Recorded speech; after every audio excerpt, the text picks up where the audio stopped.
Los protagonistas del acontecer regional en Mesa de Noticias. Bueno, lo que ha sido también el tema de esta semana, además de lo que estábamos hablando de la asignación de fiscal nacional, tiene que ver con este acuerdo constituyente que se firmó la tarde-noche ya del día lunes y cómo cada día se va a ir desglosando un poco lo que implicó este documento y también comienza dentro de este análisis a conversarse acerca de quizás algunos puntos que son un poco más conflictivos. Uno de ellos, por ejemplo, tiene que ver con la presencia de las regiones en este nuevo Consejo Constitucional. Para hablar de esta situación, de lo que nos deja también este documento, estamos ya en nuestro locutorio virtual, los vemos conectadísimos. Andrés Cruz, analista de Corvio Bio y también además ex convencional, así que tiene ahí un conocimiento por partida doble respecto a este nuevo proceso que se abre. ¿Cómo Bienvenida. están? Muy buenos días. Tanto tiempo sin verla, un gusto, Así realmente. es, Y saludo igualmente. a los auditores y auditoras de Radio El Conquistador. A su servicio. ¿Mm? Bueno, Andrés, primero, ¿qué le pareció el documento? Habían algunas críticas, lo pensábamos ya desde el punto de las regiones, hay otros puntos que han sido a lo mejor, sobre todo también respecto al comité de expertos y su labor ad honorem. ¿Cómo vio este acuerdo y lo que salió, ya que pasaron ahí casi 100 días en que finalmente se pusieron de acuerdo los partidos políticos para emanar este texto? Bueno, hay que entender el contexto en el cual nos encontramos para llegar a un acuerdo de estas características, frente a un abrumador triunfo de una opción que fue el rechazo, frente al apruebo. Para nadie un misterio que yo era de la idea del apruebo. También tomando en cuenta otros factores que presionaron para poder llegar a un acuerdo de estas características. Obviamente, como buen acuerdo, yo no estoy de acuerdo con muchos de los puntos, o no concuerdo con muchos de los puntos que quedaron asentados en el documento, pero sin lugar a dudas constituye una forma para poder destrabar el debate frente al proceso constituyente, y ese es el beneficio del mismo, que seguimos adelante.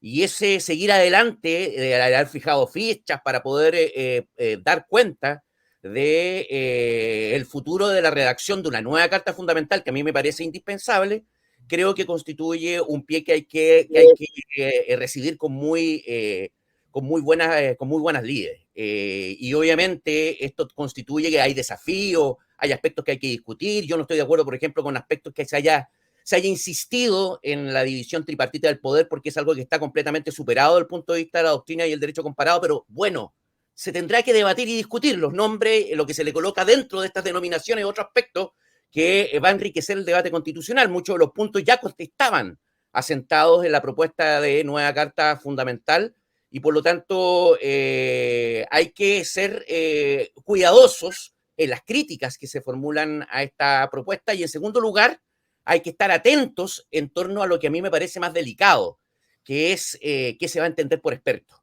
porque creo que ahí va a estar el sustrato respecto de lo cual nosotros vamos a tener que determinar cuál va a ser el insumo sobre el cual va a trabajar este Consejo Constitucional. Recordemos que los expertos van a establecer un borrador sobre el cual van a trabajar el Consejo Constitucional, y que finalmente la armonización va a estar a cargo de este mismo proceso, de este mismo Consejo de Expertos. Y ahí está el desafío. Ahora, desde el punto de vista de los denominados bordes, a mí me parece complejo el hecho de que se haya impedido siquiera discutir la posibilidad de avanzar hacia un Estado regional. Creo que haber quedado asentado el concepto de Estado unitario y descentralizado implicó un triunfo del poder político central, una desconfianza nuevamente hacia nosotros en provincia, y que permitió también que se concluyera de dónde y cuáles son los intereses de las personas que esencialmente concurrieron a este acuerdo. Por lo tanto, a mí no me llama la atención. Es verdad que doctrinariamente, por ejemplo, los franceses estiman que cuando uno habla de Estado unitario y descentralizado, también podría estar incorporada la expresión Estado regional. Pero ese debate, la verdad, la idea era que se superara. O no tuviésemos estos derroteros que se podían inclusive por algunos denominar o establecer de que se trata de pasar por el lado de esta discusión, más aún cuando va a haber un consejo técnico que va a resolver las controversias que se susciten en torno a las posibles transgresiones que se den a estos límites que se establecen por el propio documento. El desafío interesante, creo que es importante, insisto, el hecho de que se hayan fijado hitos y que hay que estar muy atento a lo que ocurra más adelante como ciudadano y ciudadana. Andrés, ahí cómo se recupera el interés, porque a mí me ha tocado revisar artículos de prensa, también muchas declaraciones, pensando en la gente común y corriente, cómo se recupera el interés que quizás hubo en el primer proceso, la expectativa también, pensando en que vamos a iniciar nuevamente una instancia, una versión 2.0, como le ha llamado también la prensa, pero cómo se recupera justamente y cómo se subsana el hecho de que pese a que, al igual que usted tiene quizás algunas inquietudes o dudas, se puede seguir adelante y conversar, que ese también fue una de las grandes fallas de la primera instancia. ¿Cómo se hace eso? ¿O hacia Bueno, dónde caminamos en eso? hubo muchos problemas en la primera instancia. Yo creo que el aprendizaje que se tiene que tener respecto de los errores que nosotros cometimos en el primer proceso, hay que recogerlos en este segundo. Y no solamente en un ¿Y se ve luz documento. de eso? Perdón que lo interrumpa. ¿Y se ve luz de eso en estas primeras, o en esta primera etapa de lo que se ve como un nuevo proceso? Yo creo que sí. Yo creo que sí. Ahora, obviamente hay aspectos que a mí, insisto, por ejemplo, voy a citar otro ejemplo del límite. Se establece que se tendrán que reconocer las policías de investigación y carabineros como las policías de Chile. Yo no digo que se elimine carabineros ni la policía de investigaciones de Chile, pero eso va a dificultar el que se entre al debate de crear nuevas policías especializadas que necesitamos como país. Una policía de frontera y una policía aduanera, por ejemplo, y no dejarlo entregado como secciones de estas dos policías. Esos aspectos, lamentablemente, por el sesgo y el prejuicio que hubo respecto al primer proceso, en torno a que se ha hecho una caricatura también del primer proceso en muchos aspectos, en otros no, pero en muchos aspectos, llevó a que se llegara a este tipo de fijación de lo que hoy se denominan bordes. Bueno, hay que aceptarlo. Yo creo que la experiencia también va a estar dada por la actitud que van a tener que asumir aquellos nuevos convencionales y también aquellos que asuman el rol de expertos, de evitar esta actitud resentida, revanchista, de competir con el otro en lugar de colaborar, de las actitudes maximalistas, de las posturas mesiánicas, de la vanidad. Uf, vaya que es difícil combatir contra la vanidad y asumir la labor que se nos ha encomendado con más humildad. Creo que este aprendizaje va a ser recogido, o debería ser recogido por parte de las personas que asuman el rol de convencionales o expertos dentro del nuevo proceso que se inicia. Y es algo que nos faltó mucho en el primer proceso de la Convención Constitucional. Ahora, en este proceso, Andrés, no hay lista de independientes, como sí fue para el tema de la convención, que también permitió la entrada de personas que no tenían tanta experiencia política, evidentemente porque no necesitaban ir al amparo de ningún partido. En el caso suyo sí fue. ¿Cómo eso también a lo mejor puede servir para lo mismo que estaba comentando recién de quizás no buscar este tipo de revanchismo? Porque claro, en el proceso anterior de la conformación de la convención, muchas personas llegaron que por ejemplo, no tenían experiencia política, más que nada fueron personas que se movilizaron para octubre del 2019, pero no conocían tampoco o no habían tenido oportunidad también de estar en una representación tan activa en procesos anteriores. Ya, yo quiero aquí también hacerme cargo de algo que se ha hecho también una caricatura. Se ha demonizado los independientes.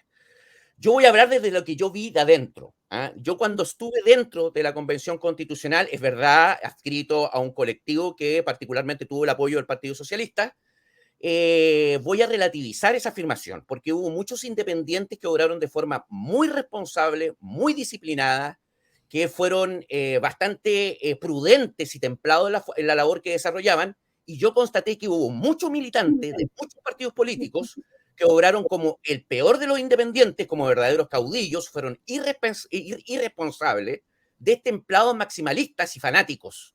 Por lo tanto, el hecho de que estén los partidos políticos detrás de este acuerdo o que sean ellos quienes determinen quiénes son los candidatos no nos asegura nada. Por eso hay que estar bastante atentos respecto de lo que está ocurriendo. Yo lamento mucho que en el acuerdo hayan finalmente quedado adscritos o hayan participado únicamente agrupaciones o colectividades que hayan tenido algún tipo de simpatía con el poder central. Lo digo con mucha responsabilidad. Creo que Amarillos estuvo sobre representado. Indudablemente que tampoco estoy de acuerdo con aquellos que denominan que esto se hizo a espalda de la ciudadanía. Yo no vi que fuera a espalda de la ciudadanía. Se hizo de manera pública y de la manera que tenía que realizarse, que era a través de representantes del Congreso y los partidos políticos. No veo otra forma, porque para especificar quiénes son los representantes de lo que algunos denominan pueblo o pueblo, es sumamente complejo hacerlo en una dinámica de estas características. Pero hubo movimientos sociales que no tuvieron el mismo grado de participación y que quizá hubiese sido interesante y que hubiesen sido a lo menos escuchados. Sin perjuicio de ello, en el nuevo proceso es indudable que los partidos políticos van a tener un rol trascendental importante, pero no pueden descartar, atendida la falta de legitimidad, porque esto no se ha superado. No hemos terminado con la crisis y las últimas encuestas, que ya tienen mucho más valor que antes, dan cuenta de la circunstancia de la falta de legitimidad total y absoluta, lamentablemente, y lo digo con mucho dolor, del Congreso y de los partidos políticos, y que por lo tanto van a tener que hacerse cargo de incorporar dentro de los candidatos aquellas figuras que puedan concitar apoyo y legitimidad en el proceso tan importante que se inicia, y que más aún, para que la ciudadanía también entienda que el hecho de sustituir una constitución por otra sí implica una afectación, sino que un avance significativo en cómo estamos viviendo. Porque para poder transformar, modificar, poder introducir derechos sociales, modificar el alcance de derechos individuales, de poder ejercer adecuadamente los derechos humanos, indudablemente, y perfeccionar nuestro sistema de participación democrático, indudablemente tenemos que establecer un marco diferente de aquel que existe actualmente, que está pensado para un concepto de la democracia protegida y también para un concepto en el que existía desconfianza respecto a la participación ciudadana, porque estamos en el contexto de la Guerra Fría. Por lo tanto, eso se ha superado y tenemos que mirar hacia el futuro, y eso es indispensable, un debate para poder perfeccionar aquello respecto de lo cual toda la ciudadanía, todas las personas reclaman en el día a día. Incluso los temas de seguridad están involucrados dentro de la perspectiva de un nuevo marco que debería partir desde el ordenamiento constitucional. Andrés, hoy día los tiempos son súper acotados para desarrollar esta nueva etapa, según el calendario que se ha conocido y también se ha socializado. Pero hay insumos, lo hablábamos ayer también con nuestro entrevistado, que también abordamos esta temática y decíamos, hay insumos del proceso anterior, incluso de la experiencia del gobierno de Michelle Bachelet. ¿Qué se rescata, por ejemplo, del proceso más inmediato en el que usted participó? ¿Qué se puede rescatar como que incluso eran temáticas que transversalmente se decían, oye, esta temática es buena, esta temática es moderna? Fueron otros los puntos, pero ¿cuáles son los que se pueden rescatar para este proceso que se va a iniciar ya dentro de las próximas semanas? Bien, yo tengo una visión especial, no especial, sino que yo creo que esto va a ir decantando a través del tiempo en torno del por qué el rechazo tuvo una abrumadora mayoría. Creo que uno de los aspectos obviamente estuvo en el contenido del texto, pero creo que otro aspecto esencial e indispensable fue cómo se vio el proceso. El hecho de la falta de sobriedad, la actitud circense, vanidosa y destemplada de muchos convencionales llevó a este fracaso político profundo que tuvimos nosotros como convencionales.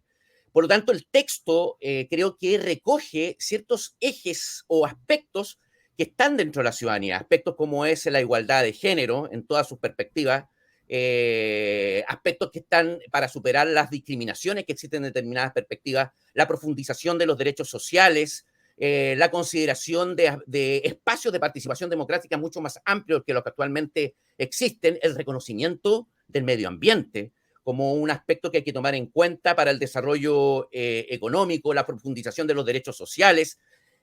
Fíjense lo que voy a decir acá.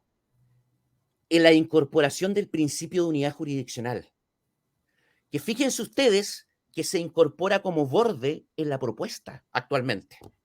Y que fue algo que actualmente, hoy en Chile, con el desarrollo de un poder judicial organizado de manera decimonónica, porque tenemos nosotros una realidad del siglo XIX, se pretende superar a través de la nueva propuesta de Carta Fundamental y que ya se encuentra recogida en el borrador, o no el borrador, sino que la propuesta que finalmente fue rechazada en el mes de septiembre de este año. Por lo tanto, hay varios elementos que se pueden rescatar, tanto de la propuesta que se rechazó, como también de la propuesta del gobierno de Michelle Bachelet, como también de nuestra tradición constitucional que nos pueda conducir a un texto que sea mucho mejor y que concite, y esto es importante, porque finalmente si hubo un gran error, un garrafal error estratégico de la primera convención constitucional fue haber excluido a un grupo de convencionales que simpatizaban o representaban un sector político específico que tiene mucho poder político y económico, que es la derecha, y que hoy debería sentirse mucho más participativa frente a un proceso o un acuerdo respecto del cual intervino directamente fijando bordes y en el que se supone va a tener una representación mucho más adecuada, y hoy se supone que los convencionales o los nuevos consejeros constitucionales van a tener la experiencia de no estar excluyendo gente por pensar distinto y ser mucho más incluyente y responsable en la función que le corresponde ejercer. André, y muy cortito porque ya estamos ahí al borde del tiempo, respecto a la representación también de las regiones, en el proceso anterior evidentemente esto eran los mismos cupos de los diputados, ahora vamos a tener como región el Biobío 3, similar al de los senadores. ¿Cómo ve también esa diferencia y si cree que puede afectar también desde el punto de vista de las visiones de las distintas regiones? Yo espero que no, creo que, y aquí hay algo que hay que superar, una constitución no representa neta y exclusivamente identidades regionales, que fue algo que fue un error que se cometió en la convención anterior. Una constitución es un marco general en el cual tenemos que desenvolvernos como país, por lo tanto que tenemos que superar estos derroteros, y están hablando con un regionalista, hay que superar estos derroteros de creer que porque vamos a tener más o menos representación va a ser mejor o peor. La idea es que la nueva propuesta sea sumamente escueta, y que con posterioridad vía leyes que se van a discutir en el Congreso con las representaciones territoriales que realmente corresponden, vayamos dándole cuerpo justamente a estos principios. Se ha criticado el hecho de que seamos pocos en el Biobío. Yo creo que somos pocos en muchos aspectos. Este es uno de ellos. Recordemos que Santiago eventualmente va a tener 5 representantes. También ellos podrían alegar justamente respecto de la proporcionalidad en torno a su representación. Por lo tanto, hay que tener cuidado, porque si entramos al debate de la proporcionalidad territorial, Santiago nos fagocita. Y por lo tanto, pensemos en que vamos a tener una representación como regiones muy superior a aquella que corresponde a la región metropolitana, y con eso yo me doy por satisfecho en términos de que deberíamos tener un frente común en torno a posicionar justamente a las provincias dentro del nuevo debate constitucional. Por eso yo lamento el hecho que se haya fijado como borde esto del Estado unitario y descentralizado, porque esta es una nueva oportunidad que perdimos para establecer un modelo mucho más equitativo para tener autonomías territoriales, políticas, y desde el punto de vista financiero, también que nos permita avanzar como país, como lo son otros países. Y aquí vuelvo a reiterar algo que he dicho muchas veces, que no es Cuba, ni Nicaragua, ni tampoco Corea del Norte. Estoy hablando de países que están mirando justamente a formas de división territorial que son característicos de Europa, porque el centralismo finalmente conduce a un anquilosamiento que impide el progreso político y económico de un país. ¿Va a participar activamente del proceso o va a ser espectador? Voy a ser un Espectador ciudadano. opinante. Voy a ser simplemente un ciudadano que ya puedo aportar con la fracasada experiencia que tuve. Yo creo que es bueno, sí, porque del error y del fracaso se aprenden muchas cosas. Y creo que eso hay que aportarlo. Y yo desde el error y el fracaso puedo aportar muchas cosas. Vaya que puedo aportar cosas del error y del fracaso. Andrés Cruz, analista de Corbiobío y también ex convencional aquí en Mesa de Noticias, analizando lo que es también este nuevo acuerdo constituyente que va a iniciar entonces este nuevo proceso, ya esperamos a inicios del 2023. Muchas gracias, Andrés, por estar nuevamente junto a nosotros. No, gracias Leli, gracias Ángela. Un gustazo verla nuevamente ya como una persona común y corriente, un convencional en retiro. Chao, que les vaya bien. Nos estamos viendo, chao. Bien, ahí lo teníamos, claro. Se vienen muchas definiciones, lo habíamos conversado ayer cuando entrevistábamos a Erika Edu, que también estuvo participando en este acuerdo, y queda todavía, pero está la esperanza finalmente de que ojalá pueda salir algo en limpio y algo que genere los consensos necesarios para ir avanzando.